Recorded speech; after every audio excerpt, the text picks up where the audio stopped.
The Brown Park Podcast is brought to you by Grow Clinics. They're Australia's leading hair transplant clinics, and you can go to growclinics.com.au.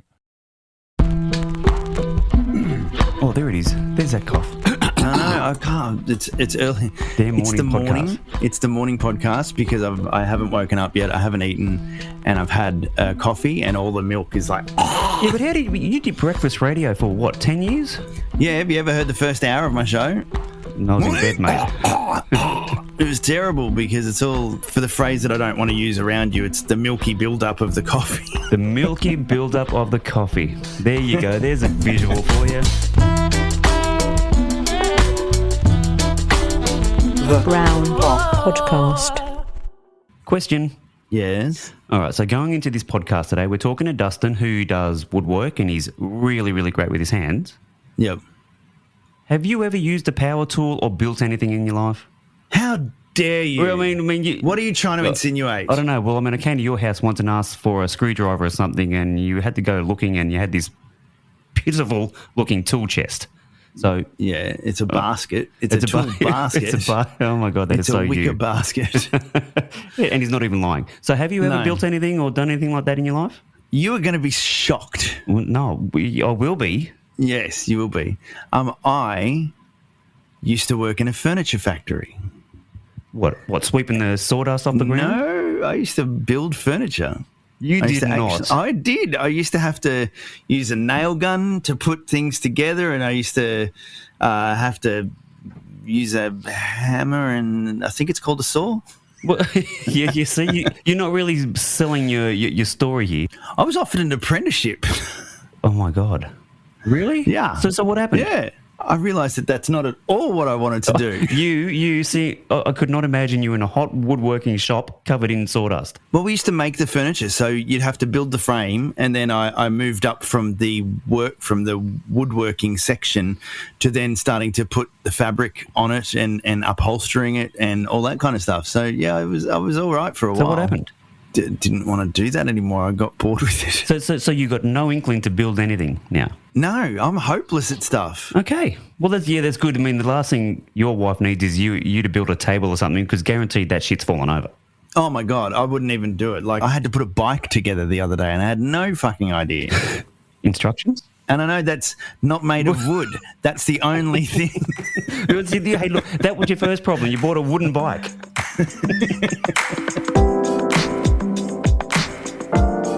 Today we're going to cross to North Texas. Hells yeah, can't wait for this one.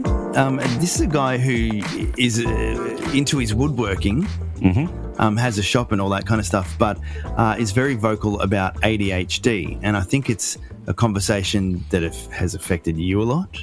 I know. Yes, ADHD has definitely been a player in my life for sure. But it's also amazing how many people you've come across with ADHD in your journey. Yep. And we thought, let's have a conversation about it. Yeah, here we go. And wood.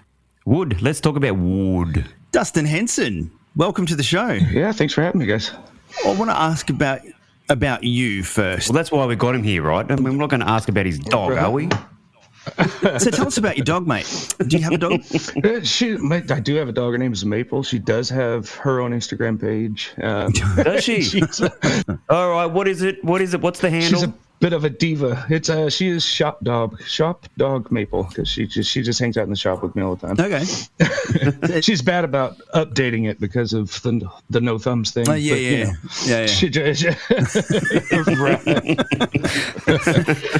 And how old is Maple? She is 6 years old. Yeah. Okay, and you've had her since a puppy? Yeah. I'm going to find out everything about the dog. I really didn't see the podcast kicking off this way. I really did not. And what kind of dog is she? She is part German Shepherd and part something we don't know. Pizza. Okay. She's a rescue. Yeah, she basically looks like a miniature German Shepherd, if that makes sense. Yeah. And you said she was a rescue. Have you had her since she was a puppy? Yeah. I'm going to find out everything. Dion, you did it, mate. You did it. Oh, yeah, I really opened the door, didn't I? Yeah, you really did. So you're in North Texas. Yes, sir. And how does Maple feel about it? She's all right. She likes the small town atmosphere, but she also likes the conveniences of the city. You know, the dog grooming is really That's close. nice. Well, that's good. As long as Maple's comfortable, who cares about anything else? Yeah. And that's the podcast. Thanks, guys. Thanks for tuning in. Yeah.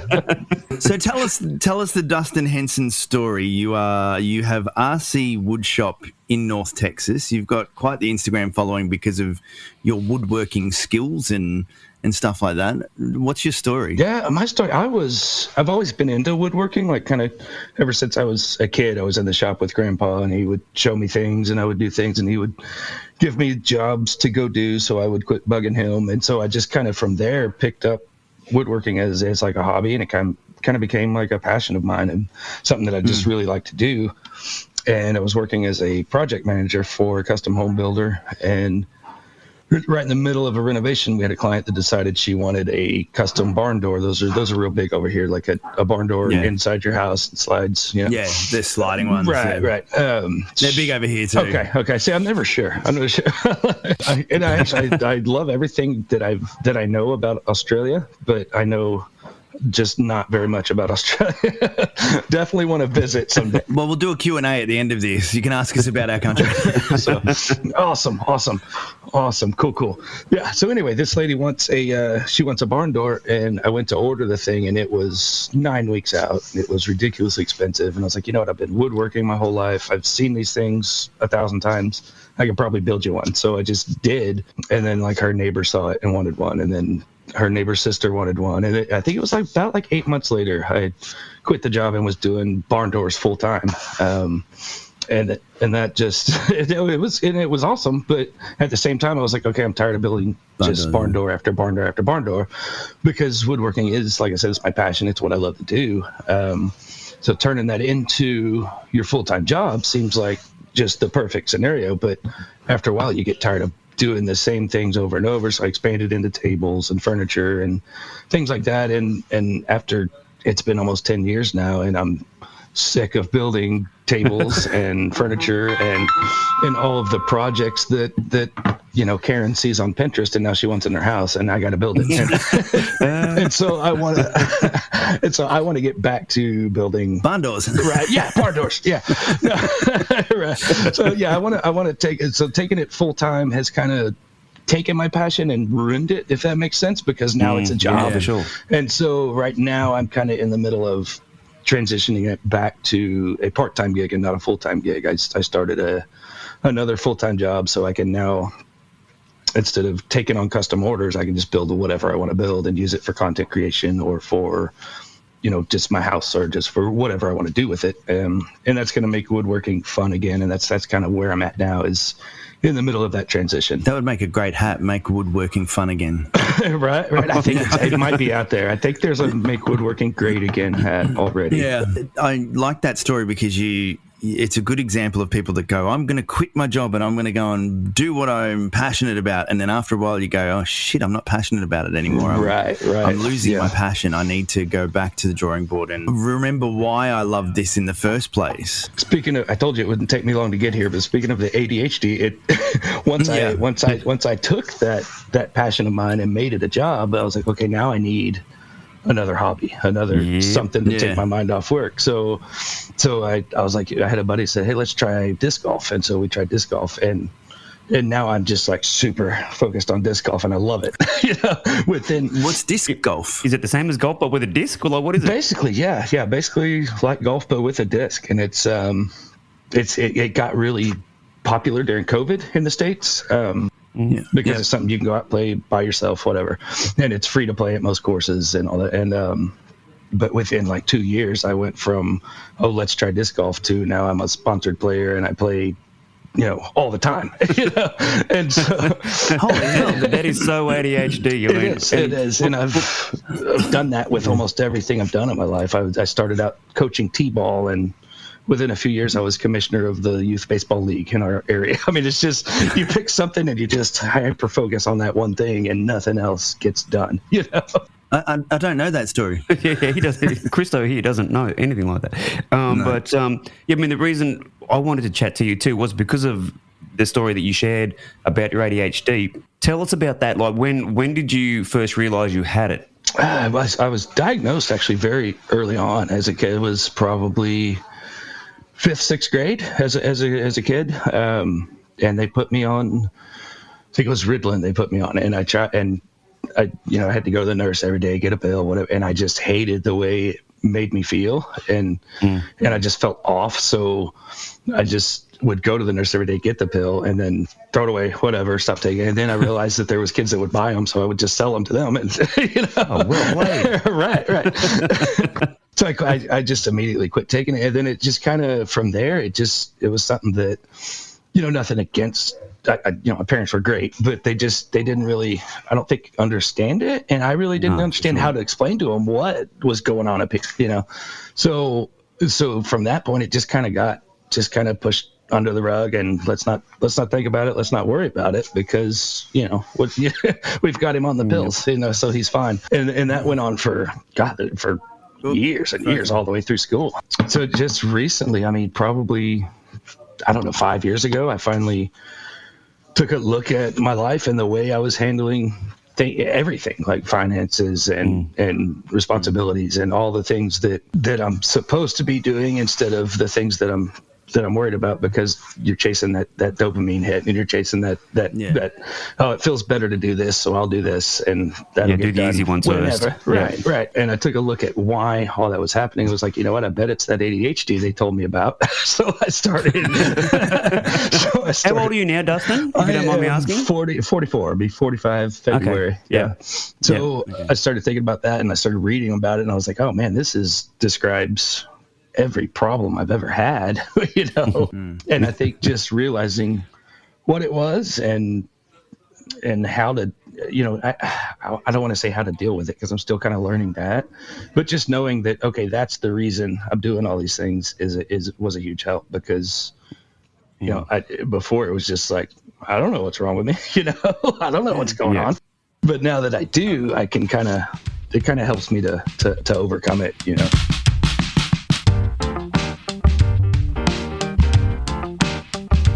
I mean, I don't know if you're similar to me, but I was diagnosed with ADHD, I don't know, I want to say 2.5 years ago maybe. Right. And it was when I went to the psychiatrist, and he said, yep, your textbook, mate. Like, it was the first appointment. He goes, clear. Right. Open and shut case. But for me, I felt like I used to fuck up a lot, and I was always blaming myself. I'd always, either say something stupid, do something stupid, and there was a lot of self-blame and almost self-hatred around the stupid shit that we do. Mm-hmm. Were you similar to that? Yeah, for sure. That actually, that's. I'm glad you said that, because that's probably a good way for me to explain it to people that don't fully understand it. Is I do. I fuck up a lot, and I used to not know why, and now I do. So that's Are you on medication for it now, or are you just trying to handle it? No, not on medication. Because again, I tried. I think it was Adderall, and just don't like the feeling you get on that. I mean, it's just. You don't feel like yourself, and so if I don't feel like me, what's the point of even being me? You know? Can I ask and sidetrack for a second, Dion? You are on Adderall or no, Dexies they call it, or okay. Dexamphetamine or something. But I've been medicated now for I want to say 2 years, and when I don't take this medication, it's night and day. It really is. My wife and I, with Christo and his family, went on holidays about 18 months ago, and I didn't take the medication with me because we're going to Bali, and I wasn't sure if I was allowed to take it. And Jesus Christ, it was a hell time for my wife, I tell you, because it wasn't. I mean, I just didn't. I mean, it was just typical old ADHD Dion. I was saying the stupid shit, doing whatever the hell I want, fucking up a lot.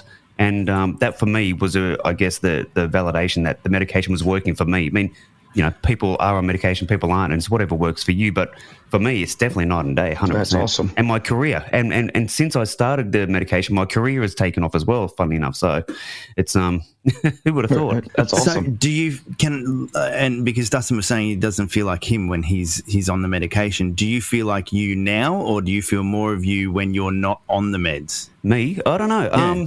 It's because I was 40, I want to say 44 when I was finally diagnosed properly with it. I've got 44 years of that, Dion, And then I've got a couple of years of this Dion. So when I'm not on the medication, I still feel like myself, if that makes sense. I'm used to that way of operation. And I mean, yes, I feel like myself now. I feel clear-headed now. But yeah, I'm still working through it. I mean, you know, am I as fun as I was before pre-medicated Dion? I don't know. Because hey, Dustin, I used to do some fun stuff, mate. He was a fucking loose unit before the medication. Brown Pop. Big thanks to Grow Clinics for continuing to support the Brown Park podcast. And has your confidence dimmed alongside your thinning hair? Do you find yourself avoiding mirrors, hiding beneath hats, longing for the days your hair danced in the wind? Well, you're not alone. Hair loss can take a toll, but it doesn't have to steal your joy. With Grow Clinics, you can rewrite your story. They offer a path to rediscover your vibrant self, a journey towards a thicker, healthier head of hair, and their innovative techniques delivered by compassionate experts can transform not just your appearance, but your perspective. At Grow Clinics, they understand the emotional weight of hair loss. They believe in empowering you with personalised solutions, honest advice, and unwavering support.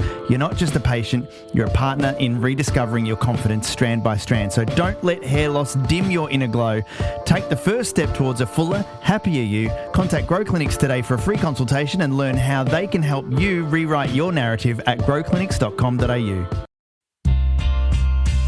Those Who Do the Podcast uses humor and humanity to share the stories of everyone from your neighbor who loves Dungeons & Dragons to Academy Award-nominated writers. Man, the importance of grace, you know, on some level. You call it grace or serendipity or luck or, you know, it for me, it makes me think like we're not really quite alone as we think. People struggle, people succeed, people fail, and people doubt themselves. I got a terrible grade point average, and I had to, figure out how to fix that. But I knew that there wasn't a safety net. But we're all human. 85% of us live within a thought of each other. I'm Zach Barclay, a former stand-up comic and self-proclaimed student of the human condition. I started Those Who Do the Podcast to share the lives of people through funny, candid, and vulnerable conversations that show how similar we all really are. Get Those Who Do the Podcast wherever you get your pods casted.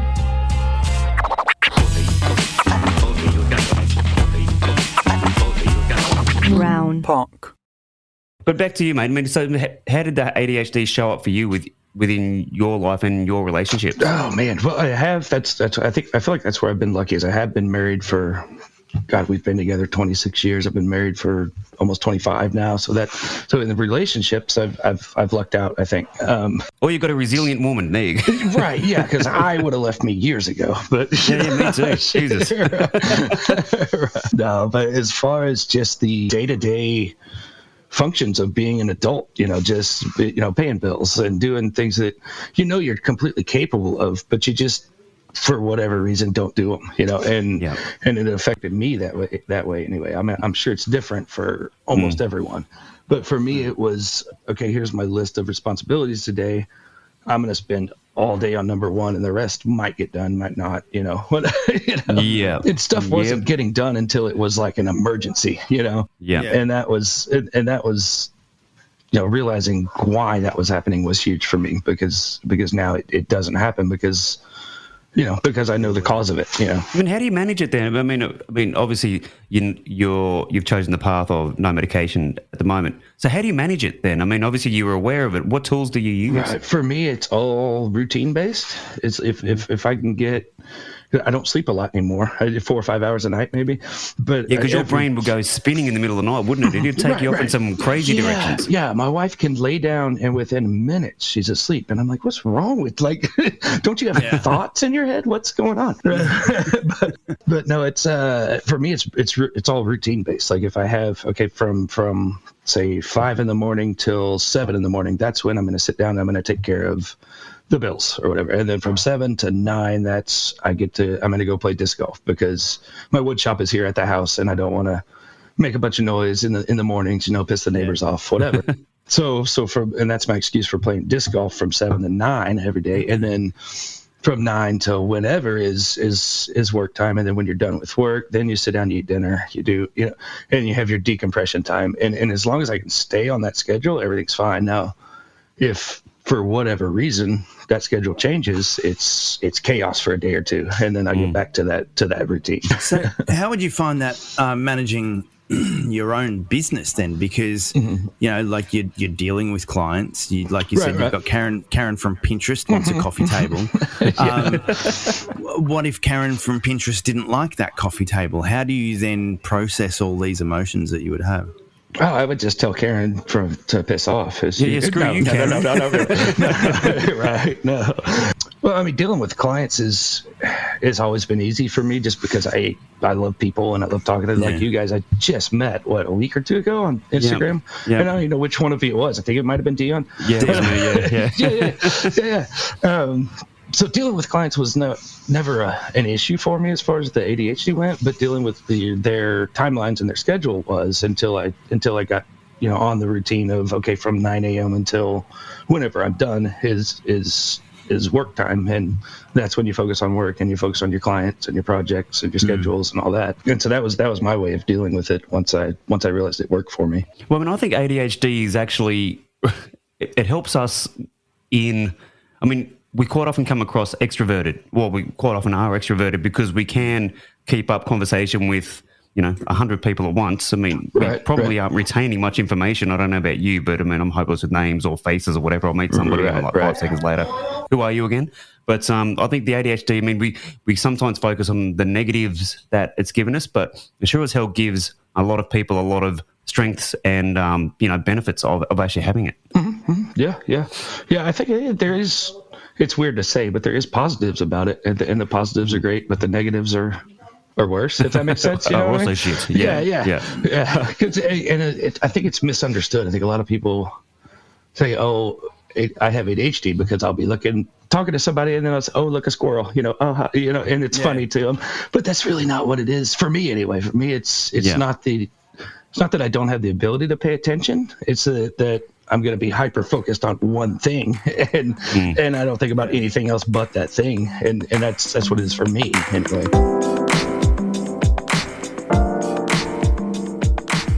I want to bring up a classic ADHD story that's in our circle, because with me.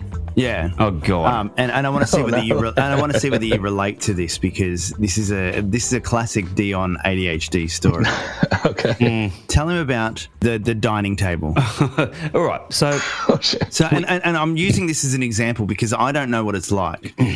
But this is the best example I have of it, and I want to see whether you relate to it. Well, Dustin, so we had this dining room table that we've had for a long, long time, and my wife goes, I think I want to go get a new one. And she found this one that looked okay on Facebook Marketplace. And she goes, all right, sweet, I'm going to go look at it. So she takes off, goes look at it.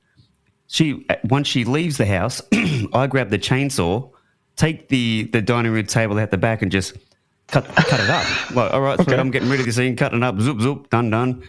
She gets to this dining room table at Marketplace and goes, I don't know if I like it. And I'm like, well, you got to get it now. I've just cut the other one up. So it was like, in my mind, I'd made the decision, that dining room table's going. Right. How am I going to get it out of the house? So I'm going to cut it up with a chainsaw. So we ended up with this crappy dining room table that neither of us really liked, all because I went and just, dove straight in and cut it up with a damn chainsaw. But look, it was in my mind. I had to do it. Like I find when I get something in my mind, it takes a lot to get me out of that groove.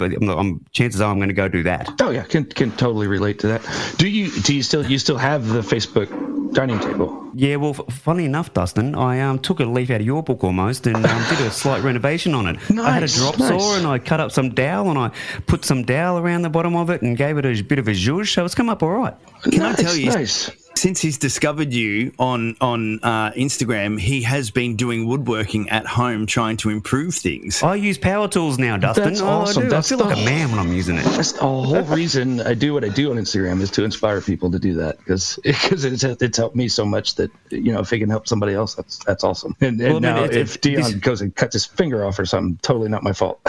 Doesn't matter, worth it. Totally worth it. I stand beside those decisions. I mean, this dining room table's been in the house, I want to say, for I don't know, maybe 2.5, 3 years, and it's a permanent reminder. Yeah, well, that's right. So I had to change it a little bit, so at least I got a little bit of pride back in the damn table. But hey, it looks good now. Yeah. I can totally relate to that, and I can totally see why you would cut the first one up. I asked if you still had it because I know that had that been me and my wife, we would still have the table and we would never get rid of the table because she would use it as a constant reminder of hey, remember that time you fucked up on the other table? It's not too dissimilar, Dustin. I'm not going to lie here. Every time we sit down for dinner, it's like, you idiot. Yeah. Right. But now right. it's good, so it's okay. Awesome. So how did you get into woodworking? You said you used to work in your grandfather's shop? Started as a kid. I would be in my grandpa's shop a lot. He was retired, and he had a booth at like a flea market, and he would make things and sell them. And so every weekend they lived right around the block from us. So every weekend I would be at grandpa's, and we would often be out in the shop, and he would, show me how to use like the scroll saw or the radial arm saw or whatever. I'm probably way younger than I should have been doing that. But wash your mouth out. No, kids are soft these days, Dustin. Give them a power tool for Christ's sake. Right. It was the 80s. It was different. And there would have been no safety guards, and if they were, you'd take them off. Oh, no, and I still do that, and I catch a lot of flack for that on Instagram because that's the first thing I do with a tool when I buy it is pull the guards and all the shit that gets in the way. It goes away. It slows you down. See?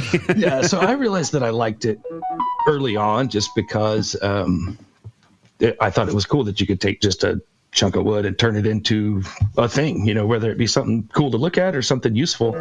I thought it was awesome that you could just getting a few messages there, Dustin. I'm trying to find the volume on this thing. You're talking about how you got into woodworking. Right, yeah. So, in Grandpa's shop, and that's when I realized that I liked it, was just because you could, make stuff, and I always thought that was cool. And then, like I said, it was just a hobby for so long until it turned into a full-time job. It's something that's always been there just because Grandpa did it, Dad did it, and they both got me hooked on it. So, do your children have an interest in it? No, they don't. Unless they like, if my youngest he got a gecko and an aquarium, and he's like, okay, now I need like a stand. Hey, Dad, I need this. Can you, can you build it for me? Move it up? Yeah, and I'm like, no, but we can build it together so I can, teach you, be a father and teach you things, So, and my oldest will come and help me on, like, if I have a huge barn door to install or something, he'll come and help me on that. But they're not the kind that are going to just get out there and build stuff just to build stuff. There's way cooler things to do, and I'm hoping when they get older, maybe they'll get into it more and it'll be something we can do together. But, for now, it's just not the cool thing to do. Brown. Park. We need to say thank you to Grow Clinics for their continued support of our podcast. Now, if you're sick of zooming in on your hairline, focusing on your thinning hair with every picture that gets taken, maybe it's time to explore a Grow Clinics hair transplant. Their experienced team combines the precision of science with the artistry of aesthetics, ensuring a hairline that looks and feels completely natural. They employ state-of-the-art technology for seamless, minimally invasive procedures that maximize comfort and recovery. Now, there's no one size that fits all here. They believe in personalized solutions, addressing your unique concerns and goals for a hair restoration journey as unique as you are. Your comfort and confidence are their top priorities. From initial consultation to post-procedure care, Grow Clinics provides a supportive environment every step of the way. We can attest to that. Grow Clinic's track record speaks for itself, so join many of the individuals who have experienced the transformative power of Grow Clinic's hair transplants. Head over to their website at growclinics.com.au to book a free consultation and tell them Brown Park sent you.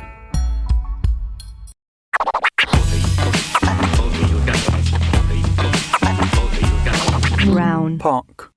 So what were you like as a child then? Did you get in trouble a lot? How did you go through school? Daily. I went through school.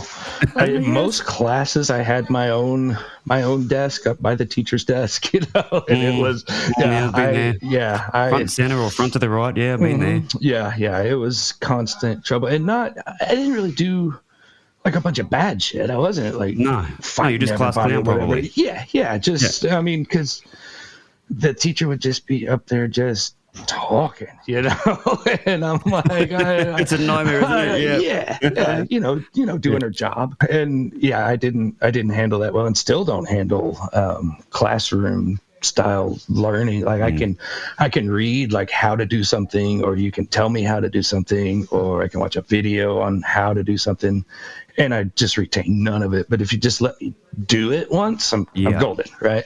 And so school was really, really hard for me. I did the 8th grade twice, and then I think around, it was my 10th grade year. My principal says, you probably should just get your GED, which in here, I don't know what the school system's like there, but it's basically like you can go and take a test. And they're like, you're good. You're fine. You know everything you need to know. Go on. Yeah. And I went and I took the test, and I want to say I missed one question on the entire thing, like just aced it, And they said, well, you had to have been cheating, so they made me retake it. And that time I got that one question right, and so every question right. Right. Yeah. And so I was done with school at that point and haven't gone back to, a few like certification classes and things like that for work. But, and as I've gotten older, I've learned to deal with it, obviously. But yeah, school was just absolute hell for me. It was awful as far as the classroom goes, And the story is so similar to mine, because even like halfway through grade 10 over here, I got offered to do a chef course. And my parents rang the principal, and the principal said, Dion is doing nothing here that's going to add value to his life, so he might as well get out of school now, because there's no point in him being here. And it was so true. Like, it was just a complete waste of the teacher's time and my time, because I wasn't listening. I was more interested in, like I say, being the class clown. But yeah, so I left school and then jumped into, doing a chef course, and that led on to other areas. But similar to you, when you have ADHD when you're young, you're better with your hands, and you learn quicker with your hands, and that engages you so much more than sitting there watching a teacher just, draw on a damn chalkboard and spit words at you. Right. It's amazing how many similarities you two have. But we're not alone, right? I mean, almost anyone with ADHD goes through some version of this. Right. Well, that's what I'm saying, that there's going to be people listening to this now, hopefully. Both of them, yeah. Both of them. Chances are one of the two will have it and will understand. Yeah. But I think it's good, because other people will see themselves in you, so to speak. Do you know what I mean? They'll go, oh shit, maybe this is the reason why I am the way I am. And then you've got two sides of the coin here. You've got one who's chosen to try and deal with it in a logical way and try and structure their day to best fit it. And you've got the other guy who's chosen to go the medication route, both of which work for both people. So I think that's a good example for people, particularly older guys, because we're all in our 40s. Hey, I'm not embarrassed about that. Don't mumble it. I'm 47 now, mate. It's good. Right. I'm proud of where I am now. It's totally fine. 50's the new 30. It's fine. I'm going to say 50's the new 20. I'm going to go even earlier. Well, see, pre-medicated Dion would have said that, because I still acted like I was 20. But now I've got my shit sorted out. It's completely different. Can I still say there are elements of Dion that has not disappeared? That shit's ingrained in you, though. I mean, you're never going to get rid of the spark, brother. You're never going to get rid of the spark. Actually, I have to ask you, because you're a woodworker by trade, the injuries, you've got to have one good injury story, or maybe several of stuff that you've done to yourself. Yeah, no, the worst I've done. Oh, you put the mockers on him. Sorry. I know, right? Knock on wood. I'm going to cut a hand off tomorrow because of you. Yeah, if he cuts his finger off in his next content, I'm going to come and get you. Yeah. No, I've shot myself a few times with a nail gun, in the finger or whatever. That normal stuff, But no, I've been super lucky in that I've not had any major injuries on, table saw or any of this. I've been really, really lucky. But again, that goes back to just being hyper-focused on what you're doing and not being distracted and not, and there's a process to everything. And as long as you do that the same way every time, you're usually, pretty safe. Just for the next couple of days, can you just put the safety guards back on just after that question? Just for a couple of days? No, I can't.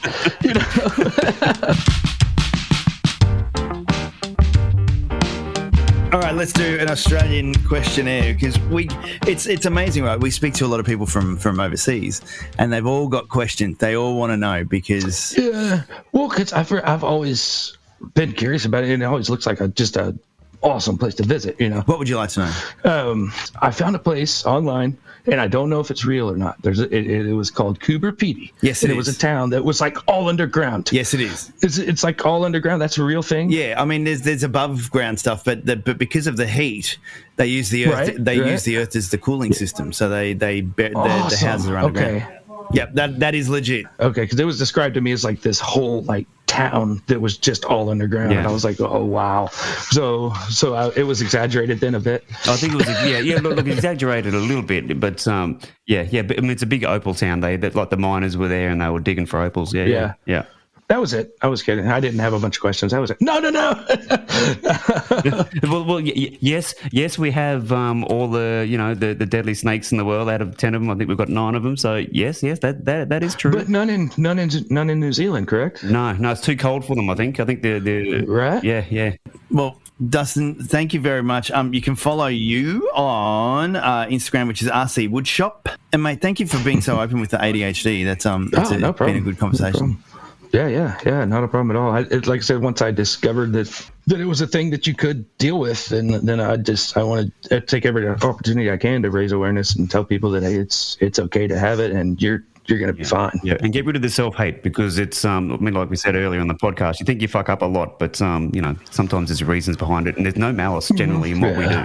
Well, especially with men and older age men from our generation, especially, it's hard to even admit that hey, something might not be.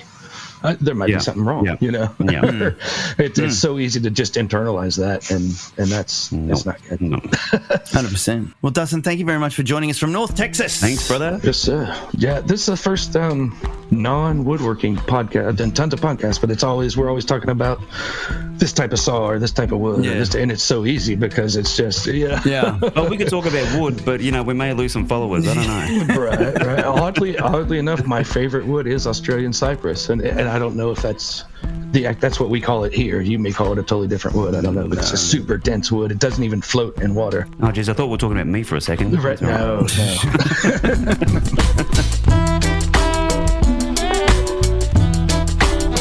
The Brown Podcast.